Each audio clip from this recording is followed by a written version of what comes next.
자, 이제 마지막 8강전을 앞두고 있습니다. 마지막 8강전은 뭐죠? 인텔리안 테크 대 하나 에어로스페이스. 아, 빅매치예요. 거의 미리 보는 결승전 느낌인데 잉삼님과 정기영님, 또 영원한 우승 후보 두 분이, 다른 분들도 마찬가지지만 박빙의 대결이 또 예상이 됩니다. 두 분 준비되셨습니까? 하나 에어로스페이스는 2014년 삼성테크인과 삼성탈레스를 인수하면서 항공기 엔진, 자주포 등 지상 장비 항공전자 방산 사업에 진출하고 했고 16년에는 두산 DST를 인수하면서 기공, 대공 무기체계, 미사일 발사체계까지 사업 영역으로 확장해 하나 디펜스를 설립했습니다. 23년에는 하나 에어로스페이스 아래 계열사들을 통합하고 대우조선 해양을 인수하면서 하나오션으로 미국해 공항 모두 아루는 방산 대기업으로 거듭나고 있습니다. 종속회사로는 하나시스템, 세트레가이, 하나정밀기계, 하나비전이 있고 하나에어로스페이스는 누리호의 엔진 및 추력 제어를 담당하고 있습니다. 누리호를 계기로 75톤급 엔진 개발 생산을 세계에서 7번째로 성공했습니다. 한국형 발사 체계 종합 기업으로서 선정돼 체계 종합 정보를 매출로 잡을 수 있게 됩니다. 이게 뭐 지금 수주 이게 아직 남아 있는 거거든요. 수주 잔고요? 네. 이게 델컴 협상 뭐 이렇게 돼 있잖아요. 근데 이게 지금 보면 루마니아가 승인 요청 상태라고 써 있는데 이게 28일 날 최종 입찰 후보로 선정이 됐대요. 그래서 이렇게 써놨고요. 수주 잔고는 52조로 역대 최고라고 하고요. 뭐 인도에 25년에 왜 이렇게 어려운 거야? 기도 화력 체계 사업 참여 예정으로 중장기 전망이 좋고 호주의 레드백, 루마니아, 사우디, 폴란드는 올 하반기에 30조 원에 달하는 계약을 추가로 맺어 K9을 도입할 예정이라고 합니다. 자꾸 아리소라고 내가 자꾸 그러더라고요. 아리온 스맷인데 저는 이걸 되게 중요하다고 생각했는데 되게 중요하다고 생각했거든요. 아리온 스맷. 네, 아리온 스맷이라고 미국 해병대 훈련장에서 성능 시험 예정으로 올해 12월 초부터 미국 하와이에서 진행 예정인데 FCT라고 미국에서 생산하지 않는 해외 우수 방산 제품을 시험 평가하는 건데 결국 제품을 사전 검증하는 프로그램으로 40년 넘게 운영 중이고 매년 약 1200억 정도의 예산을 들여 15개에서 20개의 해외 장비를 선정하고 있습니다. 이걸 통과하면 미국 무기체계 조달 시장에 진출할 수 있을 뿐만 아니라 세계 방산 시장의 수출 재고 효과를 기대해 볼 수 있다고 합니다. 아리온 스맷의 특징은 적재 중량이 550kg고 1회 충전에 100km 주행하는 전기차고 이게 AI 딥러닝 학습 데이터가 들어가 있어 스스로 판단하고 움직이고 식별하고 뭐 그런 임무를 한다고 합니다. 저희 이거 되게 신기했는데 총선 탐지 장치라고 총알이 공기주로 날아갈 때 음압이 생기는데 이걸 인식해서 이게 적군의 충성인지 아군의 충성인지를 판단한다고 해요. 그래서 적군이면 이게 적군이면 겨누기만 하고 이걸 사람이 이제 쏘는 건 사람이 판단하는 거예요. 작동하는 거예요. 위험할 수 있으니까. 네. 그리고 원격 통신이 끊겨도 스스로 복구하거나 출발점으로 들어오는 스마트 자율복귀 시스템이 있고 그리고 이제 그 인터뷰하는 걸 들었는데 이게 확장 가능성이 있냐 이러니까 뭐 통신 중계용 드론으로 작전 운영 지역 범위 확대 전기차 있기 때문에 레이저 등을 탑재해서 레이저를 쓸 수 있잖아요. 전기니까 뭐 그래서 그렇게 검토하고 있다. 뭐 그렇게 얘기를 했고요. 현재 하나가 잘하고 있는 건 적극적 인수합병과 과감한 투자라고 생각해요. 글로벌 무기 수요 급증에 유연하게 대처하고 있고 일례로는 지난해 폴란드 우크라이나 인접국인데 그때 준수한 기술력의 무기 조달이 쉽고 빠르게 저렴하게 납품할 수 있는 곳이 하나였는데 국내 방산 시장과 해외 방산 시장은 다를 뿐더러 윤리, 기준 이런 게 다를 수가 있잖아요. 그런 거를 예. 네. 요 감성 요거는 혹시 좀 시간 되시면 추가적으로 한번 말씀해 주시면 좋을 것 같습니다.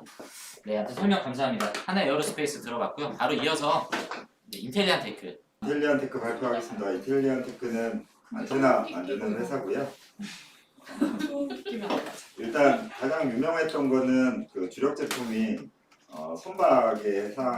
선박에서 사용되는 해상용 안테나 V셋, 매우 작은 이제 안테나를 말하는 거고, 글로벌 시장 점유율 1위 업체고요. 점유율이 지금 사용되는 정도가 한 30%대 정도 사용되고 있다니까 아직은 좀 더 올라갈 부분이 있는 걸로 보입니다. 제가 인텔리안 테크를 되게 관심 있게 본 분야는 평판형 안테나 부분인데 이번 그 1,000억 원 가량 그 유상증자에서도 이 R&D 비용이 핵심이 돼서 연구 인력을 늘리는 데 많이 충원이 됐던 쪽이 이쪽입니다. 선제적 시장 선점을 위해서 이게 이제 6G랑도 관련이 있고 저궤도 위성과 관련된 통신을 할 때 우리가 많이 알고 있는 게 접시 모양의 안테나는 정지궤도 위성에서 쏘는 걸 봤잖아요. 그래서 물리적으로 이게 움직이면서 그 팔을 받기 때문에 저궤도 위성은 머리 위에서 엄청 빨리 지금 돌고 있거든요. 네, 그렇기 때문에 그런 파라볼릭 계통 기계식 안테나로는 그 신호를 잡을 수 없기 때문에 모듈을 써서 신호를 잡을 수 있는 평평한 안테나가 향후 뭐 자율주행이나 UAM이나 이런 것들 활용할 때 중요하기 때문에 관심 있게 봤던 분야인데 저궤도 위성에서 해상으로 그 다음에 인터넷 미보급 지역인 육지, 그다음에 향후 자율주행이나 말씀드린 UAM에서 중요한 포지션을 차지할 수 있을 것 같고요. 밑에 보시면 그 그림들이 나와 있습니다. 평평한 안테나랑 파라볼릭 안테나 요 그림들이 나와 있고 이런 형태라는 걸 알고 계시면 되시고 가장 위쪽에 제가 그 우주 세틀라이트 2023 그 자료를 올려놨는데 여기 언제 박람회 같은 거 갔다 와서 그 여기요? 쓰신 글인데 보면 그림들이 되게 많이 나와 있어서 한 번은 꼭 봐주시면 그거 말고 맨 위에 여기요? 내리시죠. 맨 위에 그 자료는 꼭 좀 한번 확인을 해주셨으면 좋겠습니다. 나중에 시간 되실 때. 그 다음에 올해 9월 달에 오피셜 런칭을 해서 플랫패널 안테나 홈페이지를 따로 만들었고요. 그걸 보시면 지금 인텔리안 테크가 그 플랫패널 안테나를 어떻게 사용할 건지에 대한 좀 희망을 가질 수 있는 그림들이 쭉 나옵니다. 밑에 내려보시면 뭐 선박, 그 다음에 농촌, 그 다음에 자율주행 차들, 그 다음에 뭐 철도, 그 다음에 농기구 자율주행 트랙터나 뭐 이런 것들, 존디어 같은 경우에 해당되겠죠. 이런 것들의 평평한 안테나를 이용할 수 있도록 준비 중이다. 그래서 이 준비 과정이 아마 2024년 정도에 끝나서 발매가 차례대로 4가지가 나올 걸로 예상을 하고 있고요. 저궤도 위성 관련된 매출이 평평한 안테나 부분이랑 아마존과 관련돼서 게이트웨이 안테나는 이제 위성에서 오는 신호를 1차적으로 받아서 게이트 단말기로 이제 쏴주는 안테나가 되죠. 그 게이트 안테나 관련 매출로 22년 대략 955억, 23년 1,300억, 24년 2,800억 규모로 큰 성장을 할 걸로 예상을 하고 있고요. 밑에 보시면 해상용 그 V셋 안테나 사업 성장 기대가 우리가 그 사진에 보면 이렇게 동그란 이렇게 망 같은 게 돼 있잖아요. 그걸 까면 저렇게 아까 본 파라볼릭 안테나가 들어있는 겁니다. 여기 안에 네네. 뚜껑을 까면 이게 들어있다는 네네네. 얘기죠? 네. 원해평 매출이랑 아마존양 매출에 대해서는 자세히 좀 써놨으니까 요거는 같이 보시면 될 것 같고요. 네. 3개사 지금 그 원앱에 공급되는 그 평판형 안테나 3개사의 그 경쟁력을 비교해 놓은 사진이 지금 보이실 겁니다. 거기 보시면 속도 측면에서는 거의 다 유사하게 나오고요. 크기나 무게, 전력 측면에서는 인텔리안이 카이메타 가장 이제 대표되는 경쟁사인 카이메타 대비 우세한 걸로 나와 있습니다. 그다음 내년에 인텔리안 테크에서 모빌리티용 평판 안테나도 출시가 예정이 돼 있고요. 아마존양 매출과 관련돼서는 지금 아마존에서 그 카이 프로젝트 3,236개 위성 발표를 계획하고 있는데 요게 대략 1,400개 이상의 게이트웨이가 필요할 것으로 보이고요. 요렇게 따졌을 때 비슷한 규모로 지금 원앱에서도 발사가 2,600개 2세대가 발사 예정인데 그렇게 따지면 여기서도 한 4천억에서 1조 가까운 매출 규모가 발생할 걸로 보고 있습니다. 그 아래에 제가 매출 관련 올해 2분기 실적 관련된 것들 리포트를 정리해 놨고요.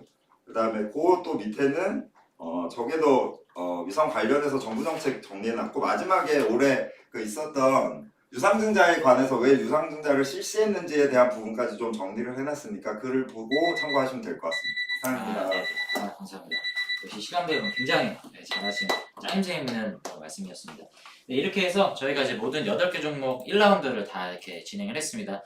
투표가 진행되는 동안 질문 올려주십시오. 통신위성은 다 저궤도로만 저희가 수신이 가능한 건가요? 이병. 아니죠. 저, 지금 주는 정지궤도 위성인 걸로 알고 있고 이동하는 그런 이동 위성은 그럼 어떤 영역이 그 저궤도 위성이죠. 대부분 이제 네. 500km대에서 2000km대 사이에서 존재를 하고 네.